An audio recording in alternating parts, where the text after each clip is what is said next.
আজকে হচ্ছে শনিবার আর এখন আমি রয়েছি হচ্ছে ধানার যে নদীঘাটটা, ঠিক আছে। এটা যে এখন বর্তমানে বাঁশের ব্রিজ রয়েছে, এটা কিন্তু এখন টোটো পেরাবে নেই, ঠিক আছে।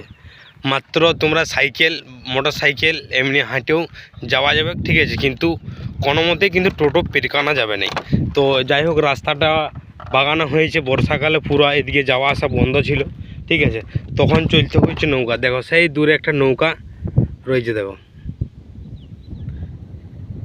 তখন কিন্তু যখন জলটা বেশি ছিল তখন কিন্তু এই নৌকায় এই রাস্তাটা যাওয়া আসা হয়েছে।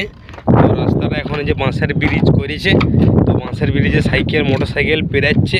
তো ভাবলাম যে তোমাদেরকেও একটা নতুন ভিডিওর আপডেট দিই, যে তাদের থানাটা এদিকে হচ্ছে রায়পুর, তোমরা যেতে পারবে কেন্দ্রাপাড়া, রায়পুর, ফুলকুসমা, মঠগোদা, এই রাস্তাটা তোমরা যেতে পারবে, ঠিক আছে। মানে টাইমটাও কম লাগবে আর কি, ঠিক আছে। তো রাস্তাটা বাগাই দিছে, চলো বন্ধুদেরকে শেয়ার করো যাতে বন্ধুরাও জানুক, ঠিক আছে, যে এই রাস্তাটা এখন বাগাইছে।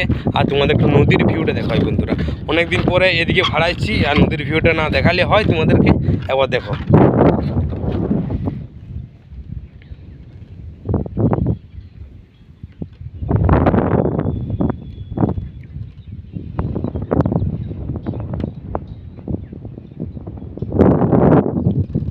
এটা হচ্ছে পুরো বাঁশের ব্রিজটা, ঠিক আছে।